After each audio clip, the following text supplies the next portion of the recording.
Good morning. সবাইকে জানাই আমার অনেকটা ভালোবাসা, সেই সঙ্গে বড়দের জানাই প্রণাম। আশা করছি তোমরা সবাই খুব ভালো আছো, যে যেখানে আছো ঈশ্বরের কৃপায় আমরাও ভালো আছি। আজ হলো শুক্রবার আর এখন ঘড়িতে ঠিক 9টা বাজতে 15 মিনিট বাকি।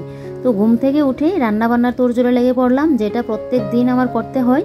এই যে টাইমের মধ্যে বড় আবার খেয়ে দোকানে যায়, তারপরেও এখন তো কার্তিক মাস, সেই তো কালকের দিনটা পেরোলেই অগ্রহায়ণ মাস আবার চলে আসবে। তো সেই তো আবার বিয়ের সিজন চলে আসবে, তখন তো যা তাড়াহুড়ো থাকে না, ও একদম সকাল সকাল বেরিয়ে পড়ে দোকানের জন্য। তো এই যে দেখো এখন সকাল সকাল রান্নাটা করে নিচ্ছি। এই যে এদিকে আমি এখন সর্ষে আর এদিকে কাঁচা লঙ্কা একটুখানি নুনও দিয়ে দিলাম, আর সাথে একটু বাদামও দিয়ে দিয়েছি। আজকে ভেন্ডি দিয়ে সর্ষে দিয়ে একটু চচ্চড়ি বানাবো, সেটা আবার আমার বর খাবে না। আবার এদিকে চচ্চড়ি একটু বানিয়ে নিচ্ছি, ওই যে 5 মিশালি সবজি দিয়ে একটু চচ্চড়িটা করছি। শীতকালে চচ্চড়ি দেখবে খুব ভালো লাগে। এদিকে তোমাদের দাদাভাই কি ভুল করলো বলো তো, কালকে ও নাকি মাসির বড়িটা কিনে দোকানেই ফেলে রাখলো। ও আবার দোকান থেকে আনতে নাকি ভুলে গেছে। শুনে আমি বলছি দেখো কালকে গিয়ে পাবি কিনা এই যে মাসির বড়িটা কিনলে, নয়তো আবার যদি ইঁদুর নিয়ে যায়। ইঁদুরের তো যা উৎপাত, যেরকম বাড়িতে এরকম দোকানেও কিন্তু। আর এদিকে দেখো ভেন্ডি আর আলুটাও কেটে নিয়েছিলাম, আগে ধুয়ে টুয়ে রেখে দিয়েছি। আর ভেন্ডিটা তো আমি কাটার আগিয়ে ধুয়ে নিই। আর এদিকে দেখো চচ্চড়িটার মধ্যে একটু ঘি দিয়ে দিলাম। নিরামিষ সবজির মধ্যে যদি একটু ঘি না দিই না, সে চচ্চড়ির যেন টেস্টটা আসে না, অতটা আমার টেস্ট লাগে ঘিটা দিলে। আর এমনি তো ঘি আমার খুবই প্রিয়, তারপরে এখন একটু কমই খাই জানো তো। ঘিটা খেলে না আমার শরীরটা পুরো একদম, মানে 1 মাস যদি আমি ঠিকঠাকভাবে ঘি খাই না প্রত্যেক দিন, এই দেখবা একদম এতটা পরিমাণে মোটা হব। আগে তো কি পরিমাণে মোটা ছিলাম, এখন তো আগে থেকে অনেকটা রোগা হয়েছে। ওই যে খাবারটা একটু কমিয়ে নিয়েছি, এখন আর আগের মতো ওই যে মন চাইলেই খেয়ে নিই না জানো তো, না হলে একদম শরীরটা পুরো মোটা হয়ে যায়। বসে বসে কাজ করতে গেলে অসুবিধা হয়, মোটা মানুষের দেখবে কাজ করতে গেলে অসুবিধা হয়। শরীরটা একটু হালকা পাতলা থাকলে কাজ করতে যেন ঠিকঠাকভাবে কাজটা করা যায়। তাই এখন যেরকম আছি সেরকম থাকাই কিন্তু ভালো। মাঝখান দিয়ে তো একদম অতিরিক্ত পুরো হয়ে গিয়েছিলাম। যাই হোক, এদিকে দেখো এবার আমি মিক্সার গ্রাইন্ডারটাকে মুছে পরিষ্কার করে নিচ্ছি। সেদিন ওই যে দাদা নাকি একটু শর্টটা করে দিয়েছে, সে 20 টাকার মতো নিয়েছে। তো বেশ দেখি কতদিন আমার যাই এটা মিক্সার গ্রাইন্ডারটা ঠিকঠাকটা না হলে তো আবার নতুন একটা নিয়ে আসতে লাগবে। আর দাদা বলেছে এটার মধ্যে যেন লুটটা একটু কম না দিই, মানে প্রেশারটা যাতে বেশি না দিই। তো আমার তো আর বেশি মশলাপাতি করতে লাগে না, যখন একটু একটু করি ওই করি, না হলে শিলনোড়াই আমি কিন্তু বেটে নিই। তো সর্ষেটা তো তাই অনেকটা সময় লাগবে বলে এটার মধ্যেই করে নিয়েছি। তো এদিকে দেখো মিক্সার গ্রাইন্ডারটাকে মুছে পরিষ্কার করে নিয়েছি। এদিকে তেলের কোটো, এবার তেলটাও শেষ। তোমাদের দাদাভাইকে বলবো তেলটা নিয়ে আসার জন্য। আর এখন জানো তো বন্ধুরা, সবজিপাতি থেকে ধরে বাজে মাল জিনিসপত্র যা আছে, তেল সমস্ত কিছুর নাকি জিনিসপত্রের দাম বাড়ছে। কি করে যে হবে বলো তো, মধ্যবিত্ত ঘরে মানুষ কিভাবে চলবে বলো, এরকম যদি জিনিসপত্র দাম বাড়তে থাকে। সমস্ত কিছুরই জিনিসপত্র দাম শুধু বেরিয়েই যাচ্ছে, তাহলে খাওয়াটা কিভাবে হবে বলো। না খেয়ে তো আর পারবো না, যতই দাম হোক। না হলে বেশির জায়গাতে একটু কম, অতটুকুই, কিন্তু খেতে তো লাগবেই। তো আর গরিব মানুষের তো কতটা অসুবিধা হবে বলো, কতটা কষ্ট হবে। তো যাই হোক, এদিকে দেখো এদিকে আমি রান্না বসিয়ে এবারে রান্নাঘরটা একটু পরিষ্কার করে নিচ্ছি। এই জায়গাটার মধ্যে যে কি মনে হয় একবার একদম পুরো ঢাকা দিয়ে রাখি, এত পরিমাণে এই জায়গাটার মধ্যে ধুলোবালিটা পড়ে। আর সাদা তো, আর জানো তো চোখে যেন আমার লাগেও। আর এই জায়গাটা পরিষ্কার না করলেও যেন আমার ভালো লাগে না। কতদিন যে আমার শরীরেও মানে তালমেল যেন পাচ্ছি না, শরীরটা যেন কীরকম করছে, আজকে ভালো আছি কালকে ভালো নেই, এরকমই চলছে। তারপর আবার ভিডিও দেখছি, ভিউজটাও ঠিকঠাক হচ্ছে না। একবার ভাবি এত কষ্ট করে ভিডিও দিচ্ছি, ধরছে দেবই না, এরকমটাকে একবার ভাবি। তারপর ভাবি যে না, আমার মন ভালো করার ওষুধ তো আমার ইউটিউব। ওই যে একা একা থাকতাম, বোরিং লাগতো, এখন তো আর সেই একাকিত্বটা আমার লাগে না, তোমরা আছো বলে। তো যাই হোক, যেদিন ভগবান দেবে, যেদিন কিছু করার করব। তো আমি আমার ভিডিও করতে যাই, দেখি কোনোদিনও ভাগ্যের চাকা ঘুরে কিনা। আমার ভাগ্যের চাকা যে কবে ঘুরবে সেটাই হলো গিয়ে দেখার পালা। তো এদিকে দেখো ফিল্টারটাও ভালো করে মুছে নিয়েছি। আর এই যে বলটা এখানে রাখাতে আমার খুব ভালো হয়েছে জানো তো, ওই যে বাসন কুসন মেজে ঘষে সাথে সাথে এখানে রেখে দিতে পারি, না হলে তো আগে ওই যে টানা এক্সট্রা করে ওখানে এনে রাখতে হতো। আর এই স্টিকারগুলো না একদম পচা, মানে কি আর বলি তোমাদেরকে। আমার বাড়িতেও লাগিয়েছিলাম, বেশি একটা দিন টিকেনি। তো আমি ভেবেছিলাম আমাদের বাড়িতে আবার ঘুণের সমস্যাটা বেশি, তো এইগুলোর জন্য মনে হয় বেশি দিন টিকেনি। কিন্তু আমাদের এখানেও দেখছি আঠাগুলোর জন্য ছোটো ছোটো যাচ্ছে, এগুলোর মধ্যে আঠাটা একদমই নেই, মানে হালকা হালকা একটু লাগানো। জানি না এটা কতদিন যাবে, না হলে আমার টাকাটাই পুরো জ্বলে যাবে। হিসেব করে চললেও না, কিছু কিছু জিনিসের ক্ষেত্রে যেন হিসেব করো আর করতে পারি না। ওই যে জিনিসটা আনলাম শখ করে, এখন যদি জিনিসটা মানে হয়, নষ্ট হয়ে যায়, জিনিসটা তাড়াতাড়ি করতে লাগে, তো সেই তো বলো মায়া তো লাগবে। মধ্যবিত্ত করে না কিছু টাকাও যদি একটু মানে আমার ভুলের কারণে নষ্ট হয়ে যায়, সেই জন্য কতটা মায়া যে লাগে, অনেকটা কষ্ট হয়। আমার ভুলের কারণ কি, ওই যে এটা আমি জানতাম আমার বাপের বাড়িতেও বেশি দিন টিকেনি, সেটা জেনেও তো আমি নিয়ে আসলাম। আমি ভাবলাম ওইখানে গুণের বলে আমাদের এখানে মনে হয়তো টিকবে, তো জানি না কতদিন টিকবে। 1 বছর যদি নিতে পারতাম তাহলে আচ্ছা টাকার মানে ওষুধটা উঠতো, আর যদি 1 বছর না যায় তাহলে তো বেশ, কি আর করব। তো এদিকে দেখো এবারে আমি কিন্তু আমার র্যাকটাও মুছে পরিষ্কার করে নিচ্ছি। তোমাদের দাদাভাই কিন্তু খাওয়া দাওয়া করে চলেও গেল, ওইটা তোমাদের সাথে আমি শেয়ার করিনি। নিরামিষ চচ্চড়িটা নামিয়ে নিয়েছি, তারপরে কিন্তু তোমাদের দাদাভাই খাওয়া দাওয়া করে নিয়েছে। আর এদিকে দেখো এই যে আমি এবারে ওই যে ভেন্ডি চচ্চড়িটা বসিয়ে এই কাজগুলো কিন্তু করছি। আমার এখনও খাওয়া দাওয়া হয়নি, আমি খাওয়া দাওয়া করব পরে। তো তার আগে দেখো আমি আমার ঘরের টুকিটাকি কাজগুলো শেষ করে নিচ্ছি। আর এদিকে মাথায় দিয়েছিলাম তেল, তেল না দিলে না আমার যেন ঘুমিয়ে আসে না, জানো তো কি যে আমার একটা বাজে অভ্যাস। শ্যাম্পু মানে তেল দিয়ে বেশি দিন রাখতেও পারি না, আবার তেল ছাড়া আমি থাকতেও পারি না, এরকমটা হলো আমার অভ্যস্ত। আমার মাথায় তেল দিতে ভালো লাগে, কিন্তু কাউকে যে তেল মেরে চলা ওইটা কিন্তু আমি পারি না। কোনো কোনো মানুষ দেখবে এরকম থাকবে, মানে ওর সামনে একরকম ভিতরে হলো গিয়ে আরেক রকম। মানে কাউকে কাউকে তো এরকম তেল মারবে, সেই তেল দিতে দিতে যেন তেলের কোটোয় তেলই শেষ করে নি, এরকমটা করে কিছু কিছু মানুষ। তোমাদের মানে তো কীরকম আছে জানাশোনা, আমার চোখে তো কত এরকম আমি দেখলাম গো। মানে এত তেল মারবে না, সে স্বার্থের জন্য গো। স্বার্থ থাকলে আজকাল দেখবে তোমার পা চেটেও সবাই খাবে, এরকমটা হলো। স্বার্থের দুনিয়াতে আজকে সব কিছু স্বার্থের জন্য মানুষ কি কি না করে। এত এত তেল মারবে, সেই যদি তোমার দুষ্টও থাকে না, তখন বলবে না দুষ হয়নি, এটাই ভালো, এরকমটা বলবে। আর তুমি এখন ঠিক বলো, তারপরও তোমাকে ঠিকটা বলবে না। ওই যে যার সাথে স্বার্থ থাকবে তারকে তো করবে বলো। যাক গিয়ে এসব কথা বাদই দিলাম, এরকম তো কত দেখছি। তো যাই হোক, এদিকে দেখো এবার আমি ওই যে একটা মুছে, এবারে কিন্তু আমি এই টুলগুলো ভালো করে মুছে পরিষ্কার করে নিয়েছি। এবারে টুলটাকে জায়গা মতো রেখে দিয়েছি, দিয়ে এদিকে দেখো এবারে ভেন্ডিটাকে ভালো করে একটু ভাজি করে নিচ্ছি। ওই যে ভেন্ডি আর আলুটাকে আমি না বরাবরই এরকম করি।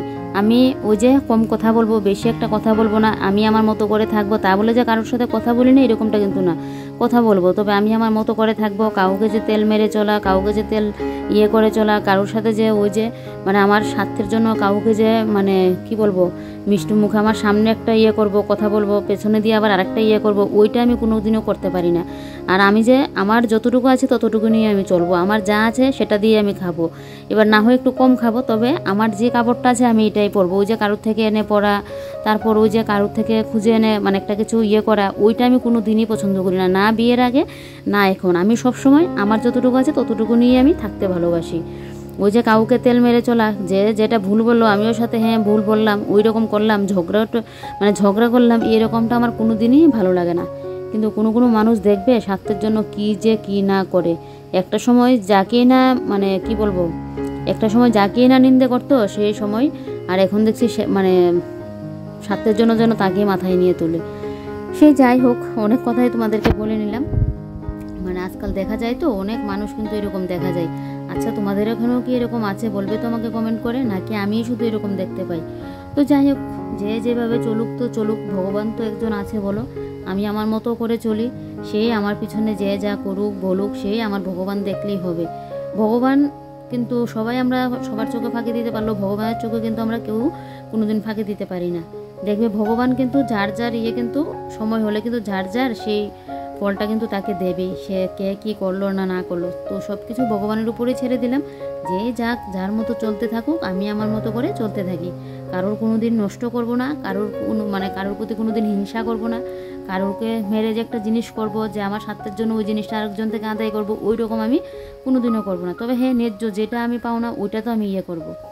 তো যাই হোক বলো, অনেকটা করে নিয়েছি, জানি না তোমাদেরকে কতটুকু বুঝাতে পারলাম, আমি আবার অত গুছিয়ে কথা বলতে পারি না। তো এদিকে দেখো আমি এদিকে ঘরটাও ঝাড় দিয়ে নিয়েছি, এবারে বাইরের সামনের জায়গাটা ঝাড় দিয়ে নিচ্ছি। আর টবগুলো একটু বাইরে দিয়ে রাখলাম, কদিন যাবত বাইরে থাক, কারণ ওই যে মানে আমার গাছগুলো কতদিন বাড়িতে না থাকাতে গাছগুলোর জন্য একদম পুরো কি হয়ে আছে। তো গাছগুলো বাইরে থাকলে তো একটু মানে আলো বাতাসটা পাবে, তাই জন্য কিন্তু করে রাখলাম, বাইরে দিয়ে রাখলাম। আর এদিকে সকালের কাপড়গুলো আমার শুকিয়ে গেছে, ওই যে কালকের কাপড়গুলো, এগুলো তো আর শুকায়নি।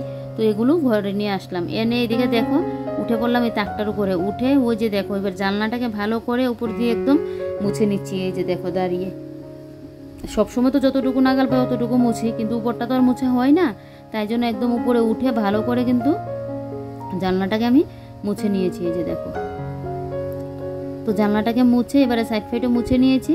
এবার আমি খাওয়া দাওয়া করে নেবো, তার আগে চলো মেনুগুলো দেখিয়ে দিই। তো আজকে এই যে মেনুতে আছে ভাত, সাদা ভাত, তোমাদের দাদাভাই তো খেয়ে গেলো বললামই। আর এদিকে আছে ওই যে পাঁচমিশালি সবজি দিয়ে একটা চচ্চড়ি বানিয়েছি, শিম মুলো ফুলকপি সমস্ত কিছু দিয়ে। আর এখানে হলো ভেন্ডি চচ্চড়ি, যেটা আমার খুবই প্রিয়। ঘড়ির কাঁটার সাথে যেন তাল মিলিয়ে আর পারছি না, সময় যে কীভাবে চলে যাচ্ছে। এখন বাজে 11টা 31, আমার খেয়ালই নেই। কী বলো তো, ওই যে কাজের চাপে সংসারে সেই যেন ভিডিও ছাড়ার কথা ভুলেই গেছি। তো ভিডিও ছাড়ার টাইম তো হলো আমার 11টা, আর এখন বাজে 11:31। তো কী আর করবো, মনে ছিল না, তো এইমাত্র পোস্ট করলাম। আর এদিকে আমার খাওয়া দাওয়া হয়নি, এখন খাওয়া দাওয়া করবো। দেখো রান্নাঘরের কাজ কিন্তু সব কিছু করে নিয়েছি, রান্নাঘরের কাজ আর নেই। আর এদিকে এই যে দেখো খাবারটাও নিয়ে নিয়েছি। আর দেখো সর্ষের এটা কতটা নিয়েছি, আমার তো মানে ভেন্ডি সর্ষে দিয়ে মানে করলে না এতটা ভালো লাগে খেতে, দেখো কতটা নিয়েছি। তো এখন খাওয়া দাওয়াটা করবো, খাওয়া দাওয়াটা করে গিয়ে ওই ঘরটা মুছবো। ওই ঘর সকালবেলায় গুছিয়ে টেছিয়ে নিয়েছি, ওগুলো তোমাদের সাথে শেয়ার করিনি, কারণ একদম সকাল থেকে তো আজকে ব্লগ শ্যুট করিনি, তাই। তো ওই ঘরটা এখন গিয়ে মুছবো শুধু, অতটুকুই। তো চলো এবারে আমি বসে পড়ি খেতে। খাওয়া দাওয়াটা করে আবার ওই যে মোবাইলটা দেখতে দেখতে একটা সিরিয়াল দেখবো, আর এদিকে খাওয়া দাওয়াটাও করে নেব। খাওয়া দাওয়া করে তারপর তো এই ঘরে চলে আসলাম বাসন কটা মেজে। এবারে দেখো আলনাটার অবস্থা, আমার বর আমার ঘরের আলনাটার যা অবস্থা করে রাখে। তো এইবার আলনাটাকে তো গুছিয়ে গেছে, একটু মানুষ করতে লাগবে বলো। এই আলনার যদি এরকম অবস্থা কেউ আমার ঘরে এসে দেখে বলবে যে না, বউটার কাজ একদমই ভালো না, দেখো কি অবস্থা করে রাখে আলনা চলনার, মানে দেখেই বলবে লোকটা। কিন্তু আমি যে সবসময় গুছিয়ে রাখি সেটা কিন্তু আর কেউ বুঝবে না। আমার বর যে এরকমটা করে, বরের কারণে না আমি মানুষের কাছে গিয়ে হবো। তো বর সবসময় এই মানে আলনাটাকে এরকমটা করে রাখে। তো এবার আমি দেখো গুছিয়ে গেছি, একটু ঠিকঠাক করে রাখছি। আলনাটা যদি এরকম দেখি আমার মাথাটা যেন পুরো বিগড়ে থাকে। তো এবার আলনাটাকে ভালো করে একদম গুছিয়ে নিয়েছি পরিপাটি করে। এবারে গিয়ে ওই যে সামনের রুমটা একটু ঝাড় দিয়ে নেবো, মুছবো। বেশ যার আগে দিয়ে নিয়েছি ভালো করে, এখন শুধু একটু মুছে নেব। তার আগে দেখো টিভিটা ঢাকা দিয়ে নিচ্ছি। টিভির ঢাকাটা কিন্তু ঠিকঠাকই ছিল, সেদিন আবার কি একটা দরকারের জন্য আমি টিভি থেকে আবার ওই যে টিভির খাবারটা থেকে একটুখানি চিড়ে নিয়েছিলাম, তাই জন্য দেখো সাইডগুলো কিন্তু হয়ে আছে। তো এগুলোকে আবার ঠিকঠাক করে দিতে লাগবে। তারপর ঘর তো আগে ভালো করে ঝাড় দিয়ে নিয়েছিলাম, সকালবেলায় ঘরটা গুছিয়ে নিয়েছিলাম ঘুম থেকে উঠেই। তো ওইগুলো তোমাদের সাথে শেয়ার করিনি। প্রত্যেকদিন ঘুম থেকে উঠেই তো দেখো গড়দর গুছাই, না হলে রান্নাবান্না করে এসে ঘর গুছাই, ওইটা করি। তো আজকে ঘুম থেকে উঠেই না একদম এগুলো করে তারপরে রান্না করে গিয়েছিলাম। আর এদিকে দেখো এবার আমি পুরো ঘরটাকে ফেনাইল আর একটু স্রাফ নিয়ে নিয়েছি, কারণ স্রাফটা নিলে দেখবে অনেকটা ময়লা কাটে, আর ফেনাইলটা দিলে তো পোকামাকড়ের জন্য একটু ফেনাইলটা কিন্তু দেওয়া। তো ভালো করে ঘরটাকে মুছে নিচ্ছি, খাটের তলাটাকেও ভালো করে একদম কিন্তু আমি মুছে নিয়েছি। এবারে সোফার তল নিয়ে ভালো করে মুছে নেব। আরেকজন আমাকে দিদিভাই কমেন্ট করেছিলে যে এই গাছগুলো যে আমি খাটের পাশে রাখি, যদিও আমি কমেন্টের মানে আনসারটা দিয়ে দিয়েছি সাথে সাথে, তারপরেও আমার ব্লগে আমি বলে দিচ্ছি যে গাছগুলো কি এখানেই রাখি নাকি। তো সবসময় এখানে রাখি না, মাঝে মধ্যে আমি আবার একটু একটু বাইরেও কিন্তু দিয়ে আসি, তবে বেশি রোদ কিন্তু সহ্য করতে পারে না এই যে লাকি বেম্বুগুলো। বেশি রোদ লাগলে না পাতাগুলো যেন পুরো একদম নেতিয়ে থাকে পাতাগুলো। তো বেশি রোদের মধ্যে আবার দিই না, হালকা হালকা মানে হয় এরকমটার মধ্যে দিবি। যখন রোদটা আবার মানে রোদটা উঠে যায় না, তখন আবার আমি কিন্তু ঘরে নিয়ে আসি। সবসময় যে ঘরে রাখি তা কিন্তু না। আর এই গাছগুলো হলো লাকি বেম্বু গাছ, আমাকে অনেকে বলেছিলে। তো যাই হোক, কমেন্টের উত্তরটা পেয়ে গেলে। আর তোমরা এরকম আমাকে কমেন্ট করতে থাকো, যার যেটা জানার আছে আমি কিন্তু ভিডিওতে বলে দেবো। তো এদিকে দেখো তোমাদের সাথে কথা বলতে বলতে আমার কিন্তু ঘর দৌড় মোছা পুরো হয়েই গেছে। তো এবারে সামনের জায়গাটা মুছবো আর বারান্দাটা মুছবো, বেশ। তারপর তো এদিকে স্নান করে এসে পুজোও আছে। তো ঘর তো প্রায় মুছাই হয়ে গেছে, এখন আর একটুখানি জায়গা, বেশ অতটুকুই। তারপর এদিকে ঘরটা মুছে একটা বালতি জল রেখে এদিকে স্নান করেও চলে আসলাম। এসে দেখো ঠাকুরের জায়গাটাকে এবারে ভালো করে মুছে নিচ্ছি। আজকে তো আবার বলতে ভুলেই গেছি, আজকে তো আবার রাস পূর্ণিমা। ওই যে এটা তো সবসময় অগ্রহণ মাসে কিন্তু হয় রাস পূর্ণিমাটা, আমাদের এখানে চৈতন্য আশ্রমে উৎসবও চলে। তারপর এদিকে আবার অনেকের বাড়িতে দেখবে আবার আজকে কিন্তু লক্ষ্মী পুজোও কিন্তু করবে। যারা এমনিতে লক্ষ্মী পুজো করতে পারে না, লক্ষ্মী পুজোর দিন অনেকে কিন্তু এই রাস পূর্ণিমাতে কিন্তু করে। তো আমার এক জায়ের বাড়িতেও মানে জেঠি শাশুড়ি করে জায়ের বাড়িতেও মানে আছে আমার জেঠি শাশুড়ির বাড়িতে। তো ওই জায়ের বাড়িতেও কিন্তু আমি যাবো, পুজোটা দিয়ে তারপর যাব। এখন ঠাকুর মশাই পুজো চলছে, আমি শুনছি ওই যে মানে পুজোর ইয়েটা করছি না, এখন কিন্তু শোনা যাচ্ছে পুজো হচ্ছে। তো যাই হোক, আমি পুজোটা দিয়ে নিই তারপর জায়ের বাড়িতে যাব। ওই মানে ওই যে সেদিন যে গৃহপ্রবেশের পুজো হয়েছিল ওই জায়ের বাড়িতে কিন্তু যাব। একসাথে গৃহপ্রবেশের পুজো হয়েছে, সৎসঙ্গ হয়েছে, আবার একদিন পরে তো লক্ষ্মী পুজোও পড়েছে। যাক, একবারে সমস্ত পুজোই একদম নতুন ঘরের মধ্যে হয়েছে, বেশ ভালোই হয়েছে। যাই হোক, চলো এবারে পুজোটা দিয়ে নিই, তারপর জায়ের বাড়িতে যাব। আর আজকের ব্লগটাও এখানেই শেষ করব। তোমরা সবাই ভালো থেকো, সুস্থ থেকো আর সাবধানে থেকো। আর আমার ভিডিওটা ভালো লাগলে চ্যানেলটাকে সাবস্ক্রাইব করে পাশে থেকো। আর প্লিজ প্লিজ প্লিজ সবাই আমাকে একটু সাপোর্ট করো, আর ভিডিওটা অনেক অনেক শেয়ার করো, যাতে সবাই একটু দেখতে পারে, কারণ তোমাদের সাপোর্ট আর ভালোবাসা ছাড়া তো এড়িয়ে যেতে পারবো না। তাই তো চলো আজকের মতো বাই বাই।